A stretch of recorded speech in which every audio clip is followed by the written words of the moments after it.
যারা মনে মনে ভাবেন 24 ঘন্টা মসজিদে থাকতে হবে, তার দিন বুঝা হয়নি, ইসলাম বুঝা হয়নি। আমার আল্লাহ রাব্বুল আলামিন কোন মানুষকে 24 ঘন্টা মসজিদ বলেননি।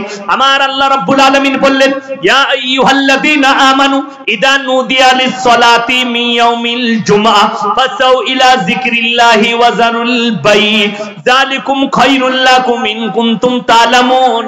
হে ঈমানদার ব্যক্তিরা, তোমাদেরকে যখন জুম্মার জন্য ডাক দেওয়া হয়, তোমরা বেচা কিনা বন্ধ করে দাও, ব্যবসা বাণিজ্য বন্ধ করো, খেতিবাড়ি বন্ধ করো, আর চলে এসো কল্যাণের দিকে।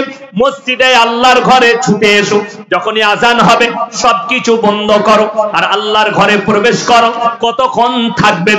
যখনই আবার ইবাদত হয়ে যাবে, আমার আল্লাহ রাব্বুল আলামিন পরের আয়াতে বললেন, ফাইদা কুদিয়াতিস সালাতু ফান্তাশিরু ফিল আরদি ওয়াবতাগু মিন ফাদলিল্লাহ ওয়াজকুরুল্লাহা কাসীরান লাআল্লাকুম তুফলিহুন।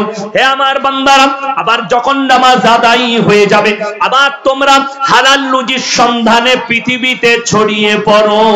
জোরে বলুন সুবহানাল্লাহ। হালাল রুজির সন্ধানে তোমরা পৃথিবীর বুকে ছড়িয়ে পড়ো। তোমাদের জন্য আল্লাহ রুজি ছড়িয়ে রেখেছে। ওই জন্য আমার ভাই সবাই নিয়ত করলেন, আজ থেকে হালাল রুজি রোজগার করব। জোরে বলুন ইনশাআল্লাহুল আজিজ। হালালে বরকত আছে, হারামে জীবনে বরকত পাবেন না। হারামে বরকত নেই, হালালে বরকত আছে। আমার ভাই আপনারা দেখলে বুঝতে পারবেন, যাদের মনে মনে হচ্ছে যে রুজির মালিক আমি তো ইনকাম করি, তাদের আল্লাহর প্রতি বিশ্বাস নেই। আল্লাহর কসম, সে কোটিপতি হোক, লাখপতি হোক, হাজার কোটির মালিক হোক, রুজি আমার আল্লাহ দান করেন। রুজি তুমি মাপো না, আমার আল্লাহ মাপে। তোমার কাছে কোটি কোটি টাকা থাকবে, তুমি দাস্তারখানে বসবে, কিন্তু আমার আল্লাহ তোমাকে ভালো মন্দ খেতে দেবে না। তোমার যেরকম রুজি মেপেছি সেটাই তুমি খাবে। 2 সপ্তাহ আগে আমার শরীর খারাপ হয়েছে, তো আমার শরীরে এখনো দুর্বলতা আছে, প্রচুর সিলাইন চলেছে, ইনফেকশন হয়েছিল পেটের মধ্যে। তা আমি আজকে এসে দেখলাম করেলা ভাজি আছে, ভেন্ডি ভাজি আছে, গরুর মাংস ছিল, ডাল ছিল। আমি কিছুই লিইনি, শুধু ভেন্ডি ভাজি আর করেলা ভাজি দিয়ে ভাত খেলাম। কেন? আমার দিমাগ বলল গরুর মাংস ছোঁয়া চলবে না, খাই, আজকে খাওয়া চলবে না। আল্লাহ আমার রুচি মাপেনি, তাই আমি খেতে পাইনি। তোমার দাস্তারখানে থাকবে, তুমি খেতে পাবে না আমার আল্লাহ না চাইলে। তোমার সামনে নামানো থাকবে, আমার আল্লাহ না চাইলে তুমি সেখানে মুখ দিতেই পারবে না। ওই জন্য রুজির মালিক আল্লাহ। কত দাস্তারখান থাকে, বড় লোকরা বসে থাকে, খেতে পাই না। আপনারা দেখেননি জলসাতে একটা গরিব মানুষ আসে, একটা বড় লোক আসে। বড় লোককে যখন মিষ্টি দেওয়া হয়, সে বলে আমার সুগার আছে। বড় লোককে যখন একটা ভালো ফল দেওয়া হয়, বলে এটা আমার জন্য চলবে না। কিন্তু একটা গরিব মানুষ এক দাঁত থেকে বিসমিল্লাহ বলে সবটাই খেতে পায়। তাকে সিজদায় পড়ে আল্লাহর কাছে শুকর আদায় করা দরকার, যে আল্লাহ তুমি আমাকে সবটা খেতে দিয়েছো, এটাই তোমার শুকর আদায় করছি, এবং সুস্থ রেখেছো। জানেন সব থেকে দামি আল্লাহর নিয়ামত হচ্ছে সুস্থতা। এবং আল্লাহ মানুষকে এত নিয়ামত দিয়েছে দুনিয়ার বুকে, আপনাকে কত আজকে এই ব্রেনকে ঠান্ডা করে, এই ব্রেনকে স্টপ করে, আজ ব্রেনকে সুন্দরভাবে নিয়ে আজকে যারা মাজমায় বসে আছেন, তার কারণ কি জানেন? আমার আল্লাহ দেয়া বড় নিয়ামত। চলে বলুন সুবহানাল্লাহ। কি নিয়ামত? আমার আল্লাহ রাব্বুল আলামিন বললেন, আমার মায়েরা বোনেরা ভালো করে শুনবেন। আজিজুল ভাই তো মা দিকে খুব বলে গেল, আমি আর পর আপনার দিকে বাঁশ দিই, ঠিক কি না? কথাটা বুঝতে পারেন? আজিজুল ভাই মা দিকে বলে গেল, আমি আপনার দিকে বলি। যায়িনা লিন-নাসি হুব্বুশ শাহাওয়াতি মিনান নিসা ওয়াল বানিনা ওয়াল কানাতিরিল মুকান্তারাতি মিনাদ যাহাবি ওয়াল ফিদ্দা ওয়াল খাইলিল মুসাওয়ামা ওয়াল আনআম ওয়াল হারস যালিকা মাতাউল হায়াতিদ দুনিয়া আল্লাহু ইনদাহু হুসনুল মাআব।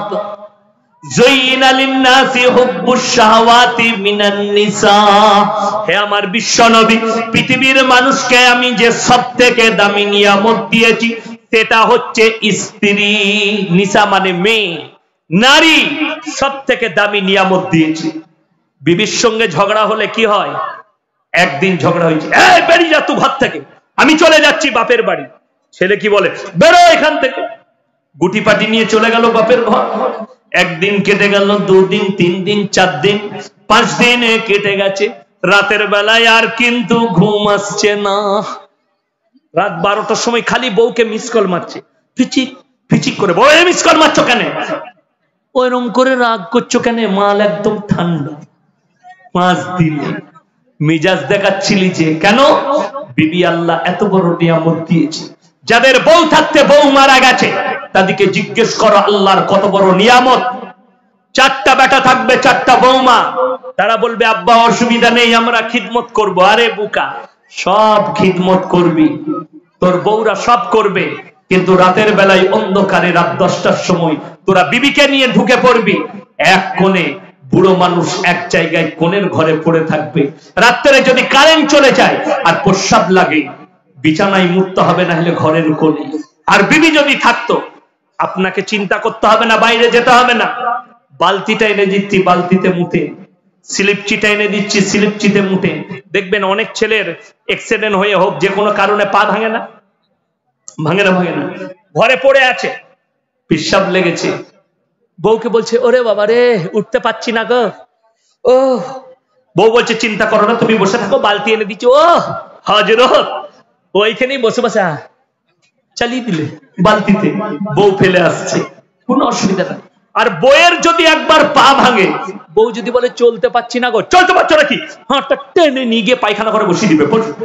ও কিন্তু বইয়ের মুখ ফেলাবে না, কিন্তু বিবিরা ফেলবে। আল্লাহ স্ত্রী এত বড় নিয়ামত দিয়েছে। বুঝিয়ে দিই, আপনি আছেন লালবাগে, বাজারে গেছেন, বহরমপুরে আছেন, বউ ফোন করে বলছে হ্যালো রান্না হয়ে গেছে, তুমি খাবে না, চলে এসো। রাখ ফোনটা, কাজে আছি, সবসময় খালি ফোন করিস কেন? বাবারে মিজাজ কি! আর যদি দীপালি ফোন করে, ও হ্যালো কেমন আছো তুমি, কোথায় আছো, রেস্টুরেন্টে আসবে না, আই লাভ ইউ। বাবারে, বহরমপুর থেকে 30 কিলোমিটার কথা বলছে, পেরেশানি নাই, আর বউয়ের সঙ্গে 1 মিনিট কথা বলতে হলেই বিরক্ত। এটার নাম হচ্ছে কিয়ামতের আলামত। মানুষ পরকীয়াকে সম্মান দিবে, কিন্তু নিজের বিবিকে সম্মান দিবে না, এটা কিয়ামতের আলামত। আর বহু নারী পরকীয়ায় জড়িয়ে যাবে এটার কারণে। শুনেলেন, আমরা কেউ বাড়ি থেকে বের হলে, শুনেলেন আমি বলে যাই, আমার নবীজি সাল্লাল্লাহু আলাইহি সাল্লাম সফরে বেরুলে বিবির কপালে চুম্বন দিতেন। আর আমাদের দেশে ছেলেরা আমি আসছি রান্না করে রাখবি বলে বেরিয়ে গেল হারামখোর। আরে বুকে জড়িয়ে বিবিকে কপালে একটা চুম্বন দাও। বাজারে যাচ্ছ, ব্যবসায় যাচ্ছ, তুমি যতক্ষণ ব্যবসায়ী থাকবে তোমার কথা, তোমার কপালে চুম্বনের কথা মনে পড়বে, আর তোমার জন্য ভালোভাবে রান্না করে রাখবে, আর তোমার চুম্বনের কথা ভেবে সেই বিবির দিমাগ আর কোনো দিকে খেলবে না, নিজের স্বামী ছাড়া। তুমি পরকীয়া করছো, তোমার বিবিকে তুমি সময় দাও না, ভালোবাসা দাও না, তোমার বিবিও পরকীয়ায় জড়িয়ে যাবে, এটা ব্রেনে রেখে দাও। যে পুরুষরা পরকীয়া করে তাদেরকে অনুরোধ করব, তোমার বিবি যদি তোমার চোখের সামনে পরকীয়া করে, তুমি কি মেনে নিতে পারবে? যে কোনো পুরুষ একজন হাত তুলে বলুন আমি মেনে নিতে পারবো। কেউ পারবে না, কোন পুরুষ পারবে না। তারা যদি স্ত্রীর পরকীয়া দেখে, স্ত্রীকে মার্ডার করে ফেলে, ঠিক কি না? অনেক সময় মার্ডার হয়ে যায়, স্ত্রীকে তালাক দিয়ে দেয় পরকীয়া দেখার পরে। তুমি তোমার স্ত্রীর পরকীয়া মানতে পারবে না, তোমার পরকীয়া তোমার স্ত্রী কি করে মেনে নিতে পারবে? তুমি কি করে অন্য মেয়ের সঙ্গে সম্পর্ক করো? বড় কষ্ট লাগে না? বিবি হচ্ছে সবথেকে দামি নিয়ামত। যায়্যিনা লিন-নাসি হুব্বুশ শাহাওয়াতি মিনান নিসা ওয়াল বানিনা ওয়াল কানাতিরিল মুকান্তারাতি মিনাদ যাহাবি ওয়াল ফিদ্দা। আর আমি তোমাদেরকে দিয়েছি তোমাদের সন্তান সন্ততি, সোনা রূপা, তোমাদের সওয়ারির জন্য দিয়েছি ঘোড়া, তোমাদের জীবন ব্যবস্থার জন্য যতগুলো প্রয়োজন আমি আল্লাহ অতগুলো নিয়ামত দিয়ে তোমাদেরকে ঢেকে দিয়েছি। জোরে বলুন সুবহানাল্লাহ। ওই জন্য কোরআনে আছে ইন্না জাআলনা মা আলাল আরদি যিনাতাল লাহা লিনাবলুয়াহুম আইয়ুহুম আহসানু আমালা। হে আমার বিশ্ব নবী, এই গোটা পৃথিবীটাকে সুসজ্জিত করেছি আমার বান্দা বান্দির জন্য।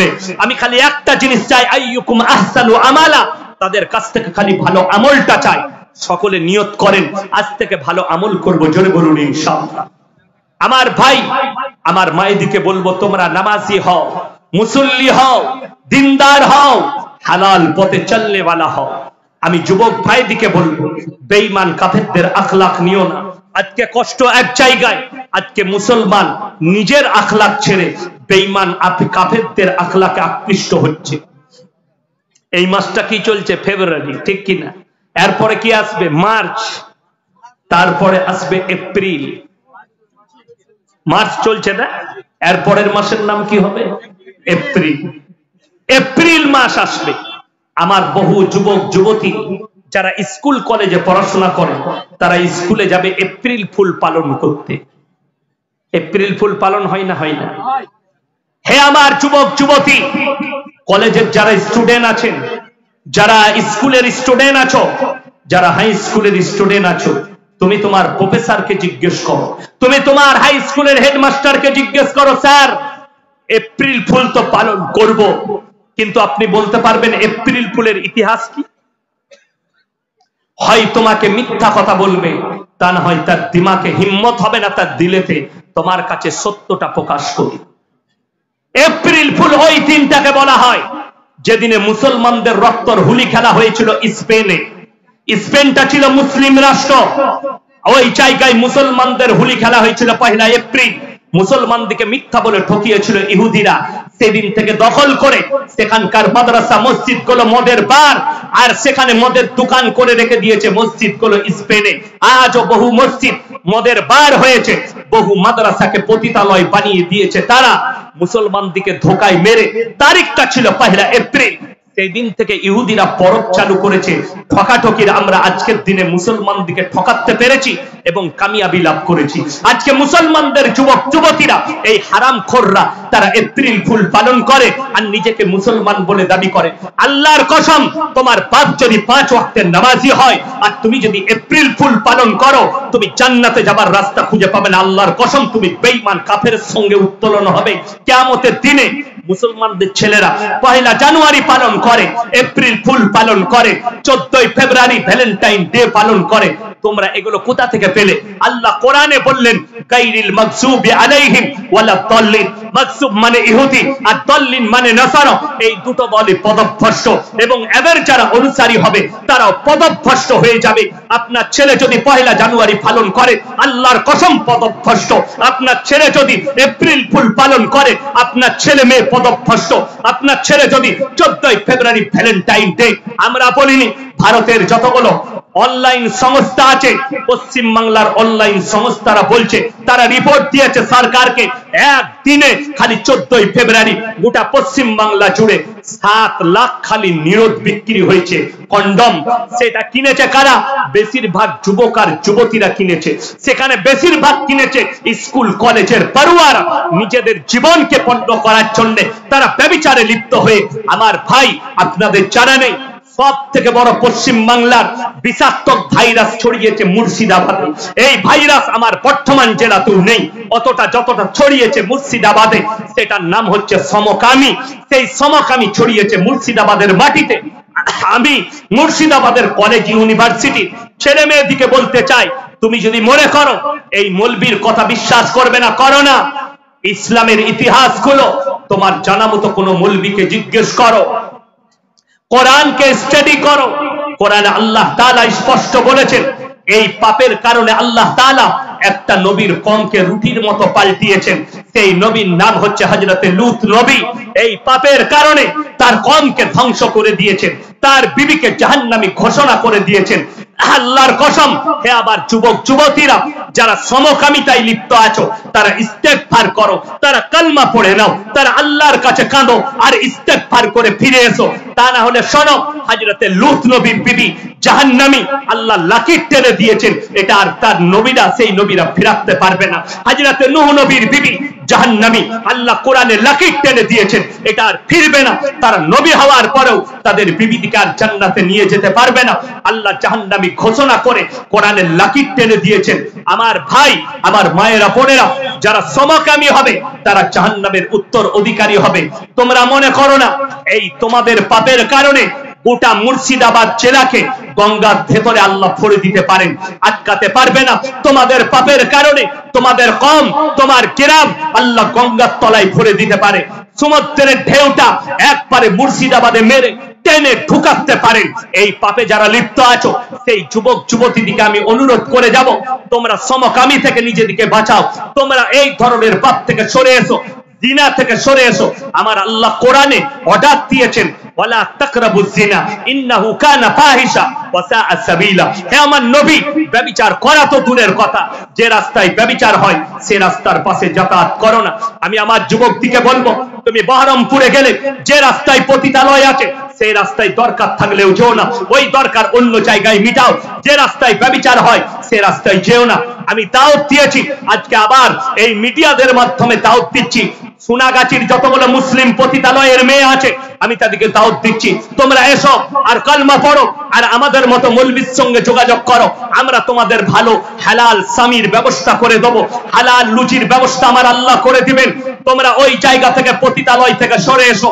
যারা বর্তমান আর বহরমপুর আর আমাদের পশ্চিম বাংলার নয়, ভারতবর্ষের যতগুলো পতিতালয় আছে, সোনাগাছি থেকে আসানসোলের নিয়ামতপুর, নিয়ামতপুর থেকে বর্তমানের মহাজনটলি, ওখান থেকে বহরমপুরের যতগুলো নিষিদ্ধ পল্লীর মেয়ে আছে, যারা মুসলিম মা আছেন, মুসলিম বোন আছেন, আমি তাদেরকে অনুরোধ করব এই পাপ থেকে নিজেদেরকে বার করে নিয়ে এসো, তা না হলে তোমরা জাহান্নামের সব থেকে দামি স্থলে চলবে। তোমাদেরকে আল্লাহ এমন আগুনে নিক্ষেপ করবে, আল্লাহর কসম তোমরা জান্নাতের খুশবু পর্যন্ত পাবে না এই ব্যভিচারের কারণে। তা না হলে আল্লাহ যে যৌবনটা দিয়েছে, পুরুষরা শোনো, আল্লাহ যে যৌবন দিয়েছে এই যৌবনটা তোমার স্ত্রীর জন্য আমানত, এই যৌবনটা তোমার বিবির জন্য আমানত। যারা অন্য জায়গায় খরচ করবে তাদের কাছে আমার আল্লাহ হিসেব নেবেন এবং কঠিন শাস্তি দেবেন। ওই জন্য অনুরোধ করব, প্রত্যেকটা ভাই, প্রত্যেকটা মা বোন নিজেদের ইজ্জতের হেফাজত করুন, জোরে বলুন ইনশাআল্লাহ। আমার আল্লাহ কোরআনে বলেছে, হে আমার নবী তাদেরকে বলো তারা যেন নিজেদের লজ্জা স্থানের রক্ষণাবেক্ষণ করে, তারা যেন নিজেদের ইজ্জতের হেফাজত করে। এই লজ্জা স্থানের যারা হেফাজত করতে পেরেছে আর বিবির জন্য আমানত করে রেখে দিতে পেরেছে, সেই ছেলেরা মুমিন হবে, জোরে বলুন সুবহানাল্লাহ। তুমি মুমিন। তোমার যদি শুনেলেন, আমি অর্ডার দিয়ে যাচ্ছি, আমি অর্ডার দিচ্ছি আপনাদিকে, অনেক মা বাপ আছে ছেলের বয়স হয়ে যাওয়ার পরও ইনকাম নাই বলে বিয়ে দিতে চাই না, ঠিক কি না? কথা বলেন। সেই মা বাপরা শুনেলেন, তার থেকে বড় অন্যায় কাজ আর কেউ করেনি। রুজির মালিক আল্লাহ। আমি যখন প্রথম ফারে ঘর পরে মাদ্রাসায় লেগেছি, বর্ধমানে খাগড়াগড় কাণ্ড যেখানে ঘটেছিল ওখানে একটা মাদ্রাসা আছে, আমার প্রথম জীবন সেখান থেকে শুরু করেছি পড়ানো। সেই মাদ্রাসায় যখন ছিলাম, আমার জীবনের মুর্শিদাবাদের মাটিতে প্রথম জলসা সুরুলিয়া মাদ্রাসা। আমার আব্বাজির শরীর খারাপ ছিল, আমার মুর্শিদাবাদের মাটিতে অভিষেক ঘটেছে সুরুলিয়া মাদ্রাসা থেকে। আমি গর্ব করে বলছি, সুরুলিয়া মাদ্রাসায় আমার আব্বাজির শরীর খারাপ ছিল। আমার বদরুল আলম ভাই শেখুল হাদিস, উনি বললেন ইয়াসিন ভাইকে পাঠাও, ফারেক হয়ে চলে এসেছে। বললে আরে ইয়াসিন কি জলসা করবে? বললে পাঠান। আল্লাহ আমার দ্বারা বলিয়ে নিয়েছিলেন, ওইখানে দাঁড়িয়ে আমি 15টা জলসা বুক করেছিলাম মুর্শিদাবাদের মাটিতে। সেই আমার অভিষেক ঘটেছিল ওই সুরুলিয়া মাদ্রাসা থেকে, যেটা আপনাদের গৌরব। আমার ভাই আপনাদেরকে বলি, আমি যখন মাদ্রাসায় ঢুকে আমার বেতন ছিল 2000 টাকা। কত বললাম? 2000। আমার মা, আমার আব্বাজি তখনই বিয়ে দিয়েছেন, 2000 টাকা বেতন। আমি চিন্তা করলাম, আমার আব্বাজিকে বললাম যে আমি 1 বছর আগে চাকরি করি। বললেন না, রুজির মালিক আল্লাহ, তুমি বিয়ে করো। সেই দিন থেকে আজ পর্যন্ত আল্লাহ আমার রুজিতে কমি দেয়নি, জোরে বলুন সুবহানাল্লাহ। তোমার ছেলের ইনকাম নেই কিংবা পড়াশোনা করছে, উপযুক্ত বয়স হলে বিবাহ দাও। বিবাহ হচ্ছে অর্ধেকটা ঈমান।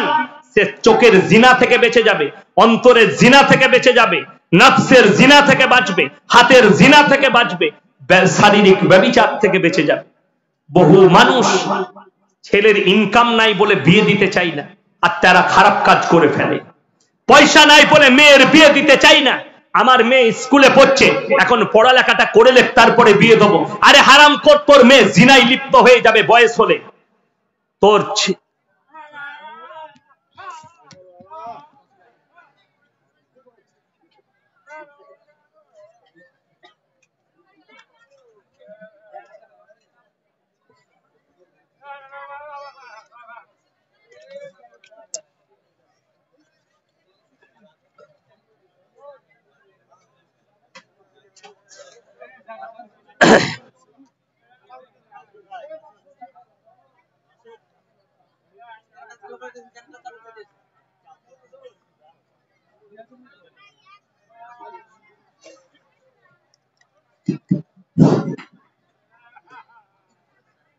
আমার ভাই, সকল ভাইকে অনুরোধ করব, তোমার মেয়ে স্কুলে পড়বে, আলহামদুলিল্লাহ।